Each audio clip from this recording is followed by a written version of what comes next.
Welcome to Theme 5A, Time Management, drawing up the precedence and duration table. You will see that time management, or this part of time management, has been divided into Theme 5A and 5B. In 5B, we will look at how to draw up the network diagram. So let's look at the precedence and duration table.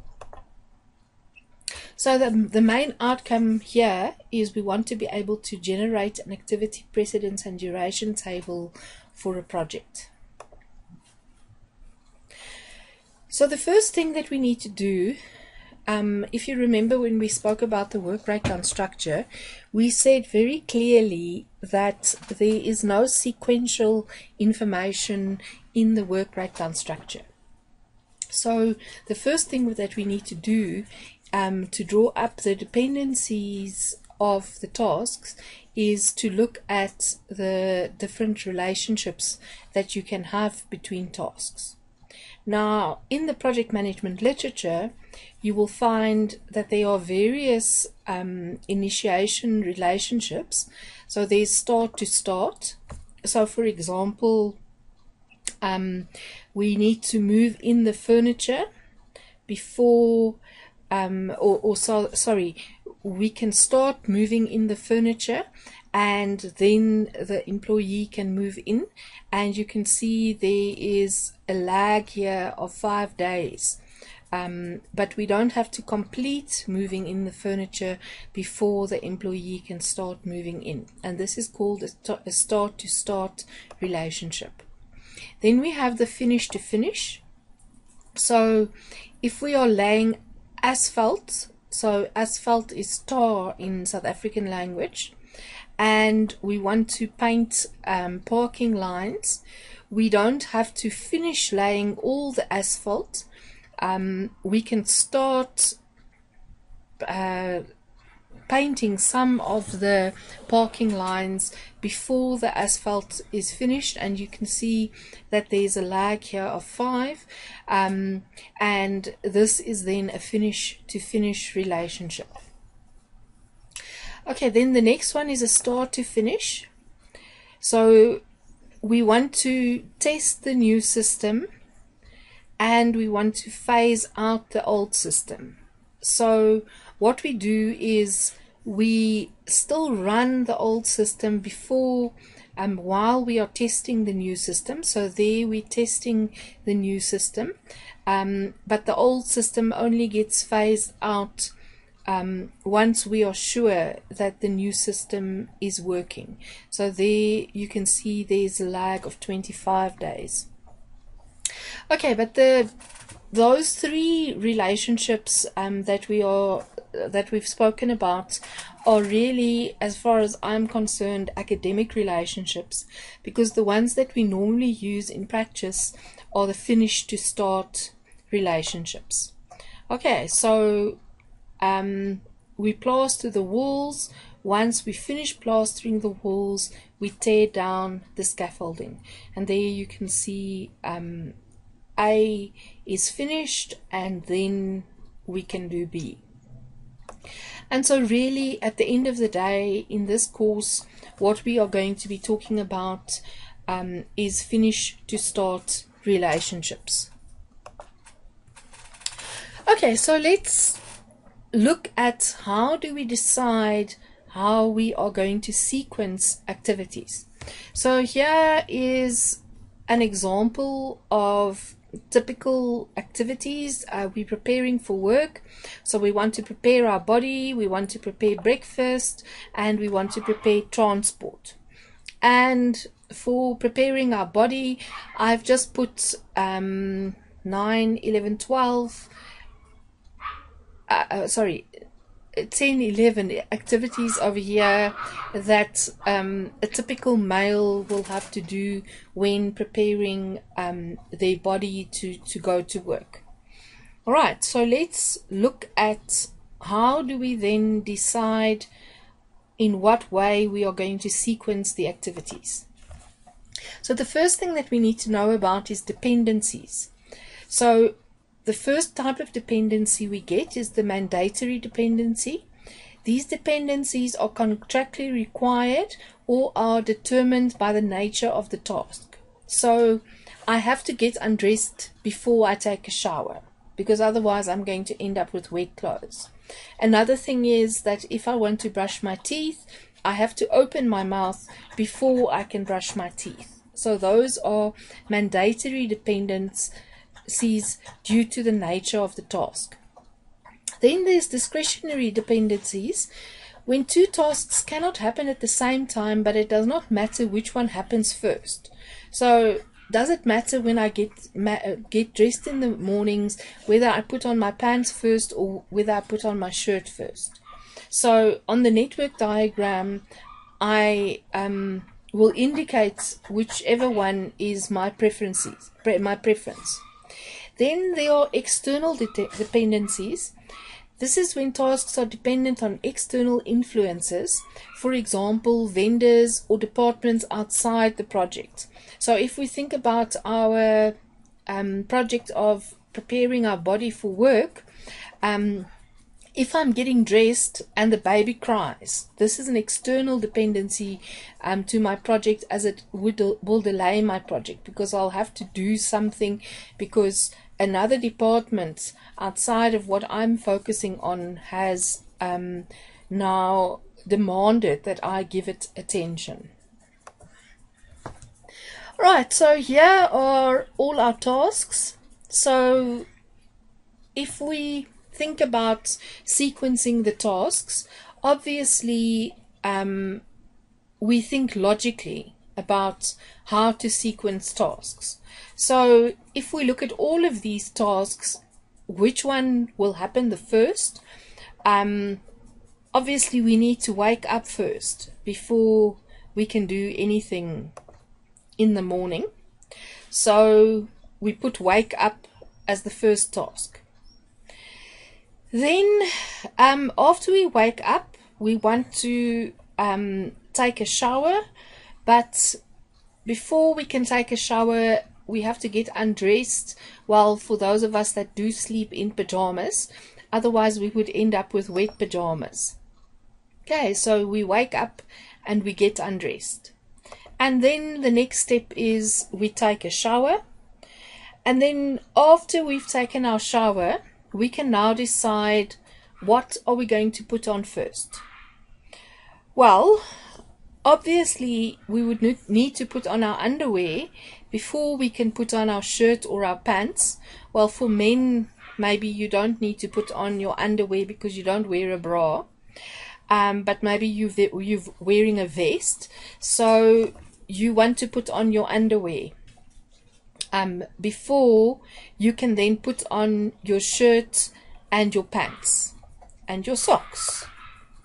So here it doesn't matter which one we put on first, whether we put on our shirt, our pants, or our socks first.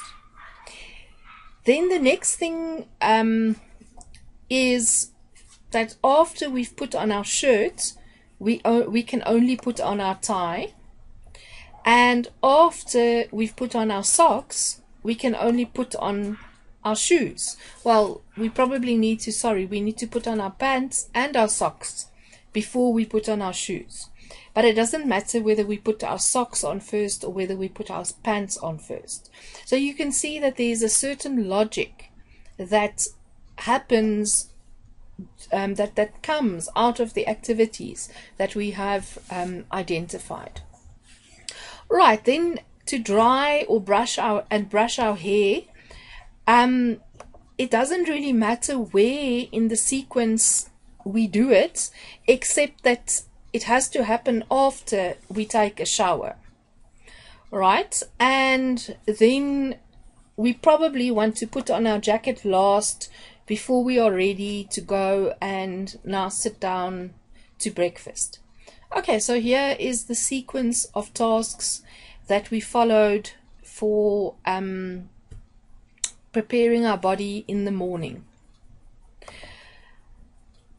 Okay, so normally what we do in project management when we draw network diagrams is we give numbers to activities. Well, actually on the WBS, or the work breakdown structure that we've drawn up previously, we would already have given numbers to each of the activities. In this case, I didn't do it because I was just looking at what the different activities are and how I would sequence them. So what I've done now is I've just added a number or a letter to each of the tasks that I need to do. Okay, so normally what then happens is in the test or the exam, you get something that looks like this. And there's no information related to what activity A or B or C actually refers to.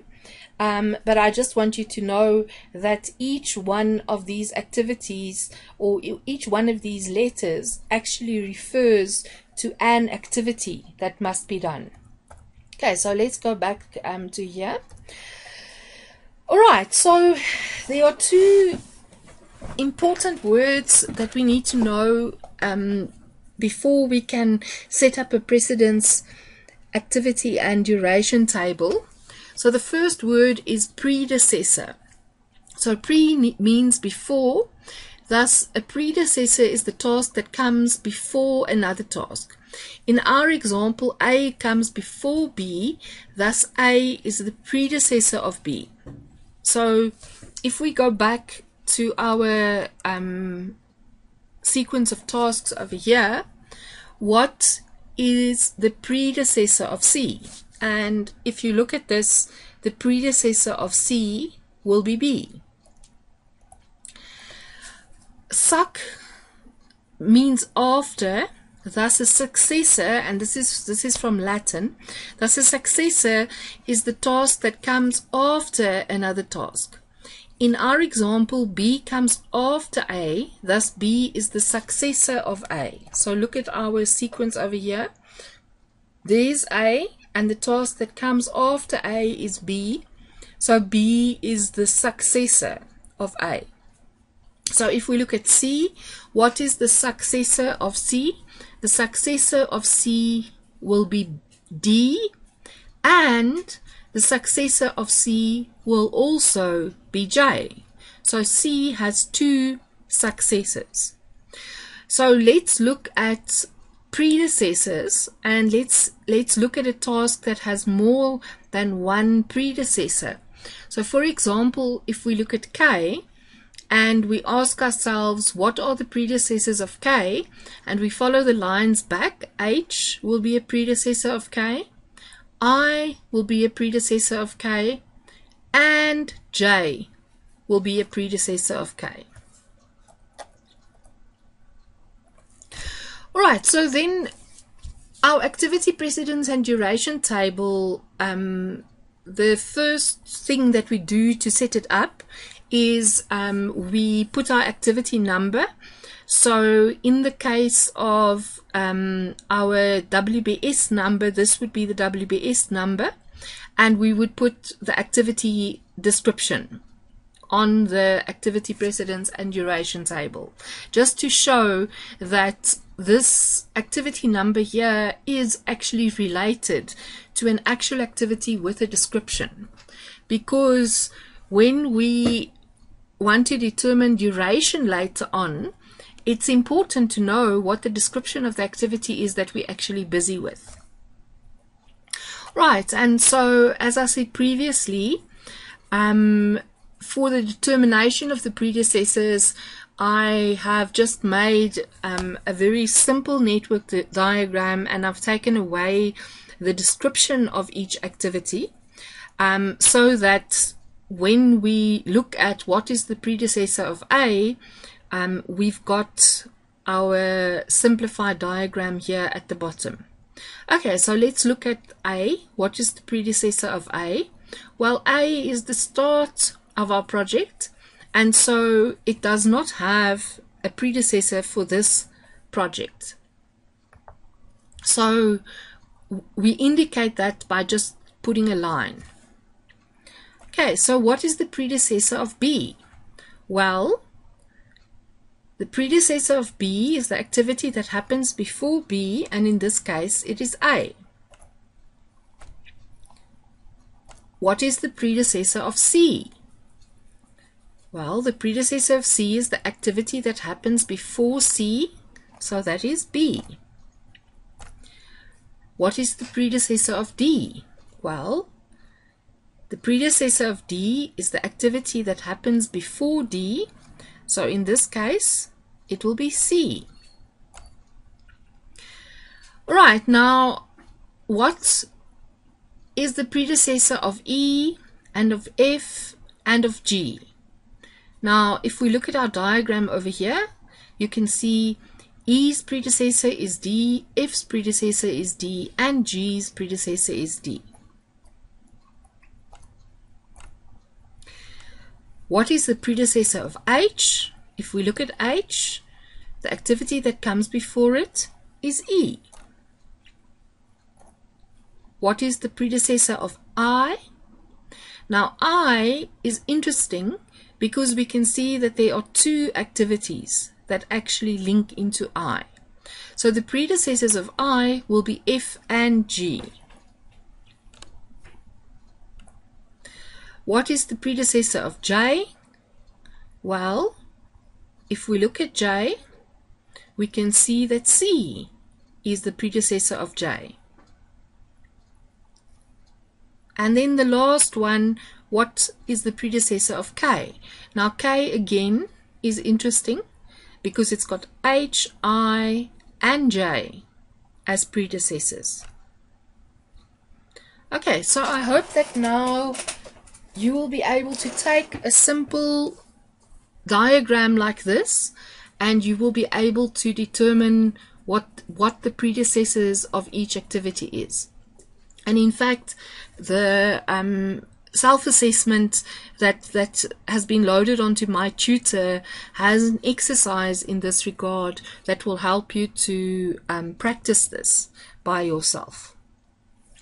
Right, so now we've got our activity number, we've got the activity description, we have our predecessors, and so the next thing that we need to do is we need to determine what is the duration of each of the activities. So here is just the completed table.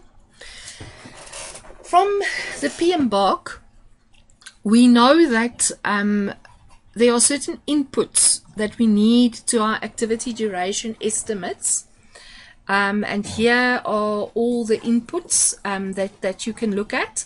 But what I'm interested in at the moment is the tools and techniques. Right, so the first tool or technique that we use is expert judgment. This is where we get experts together and we ask the experts how long they think that an activity will take.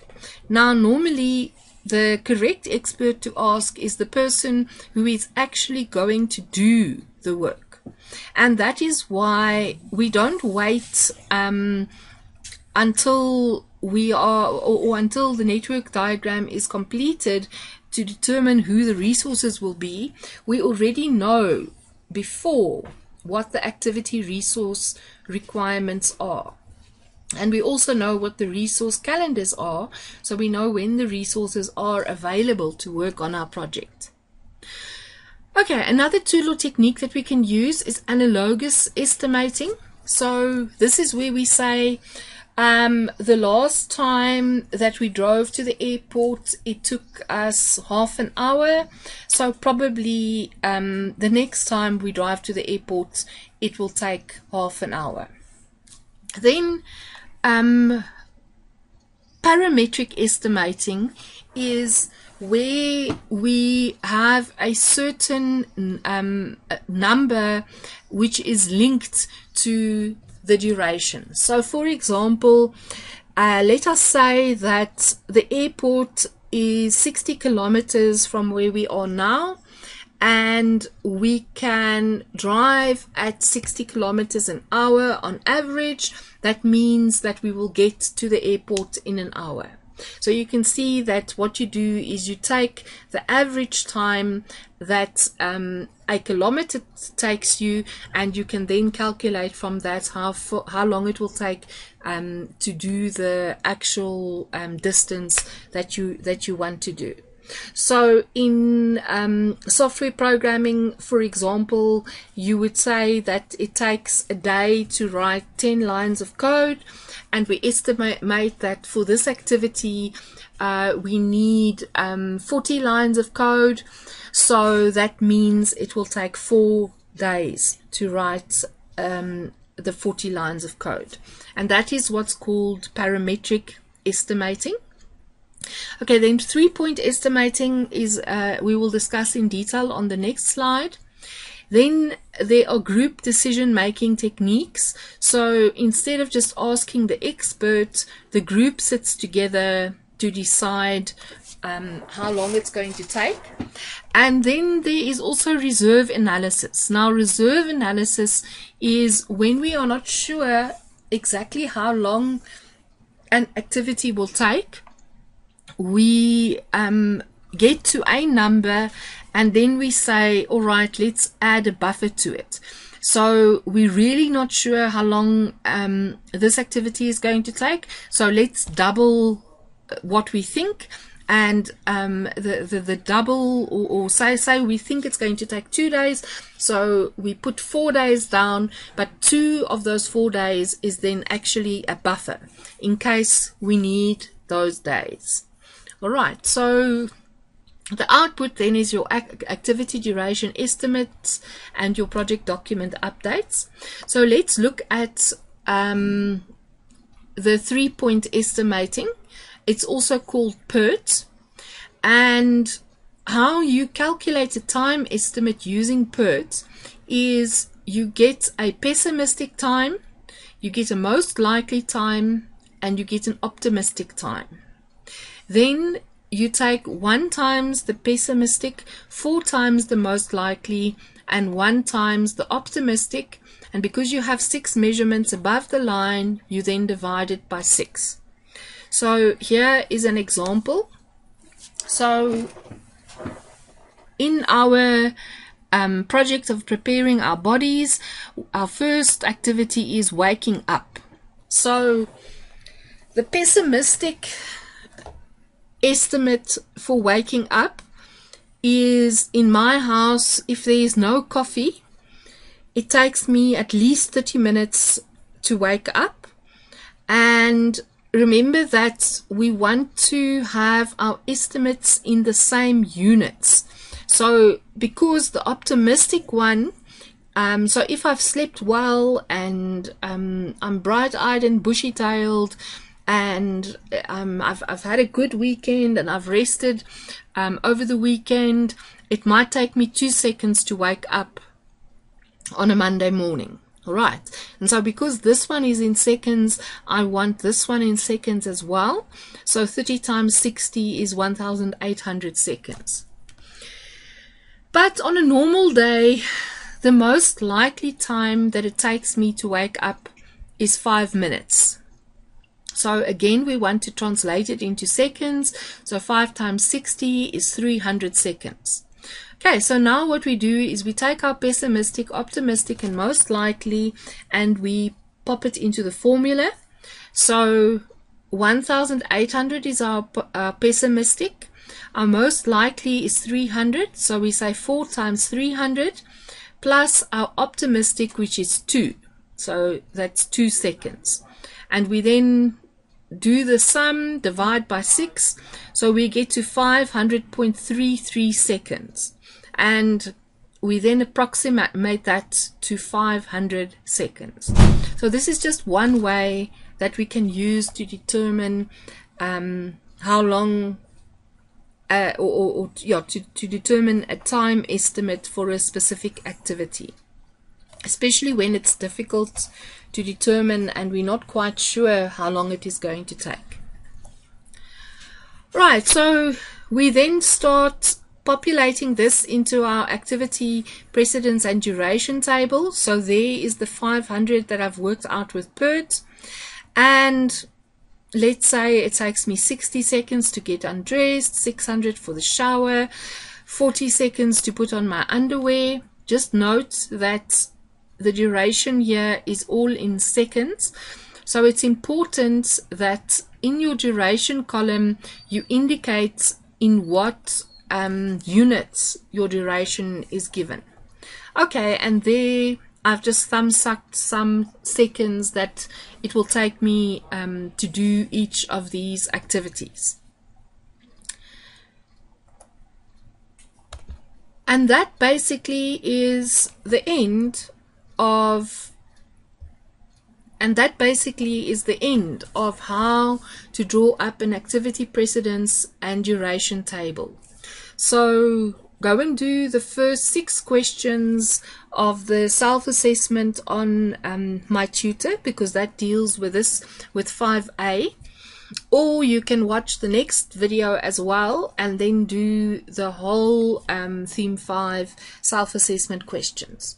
And of course, what you're going to do in class is you're going to develop the activity precedence and duration table for your project, for your career day stall.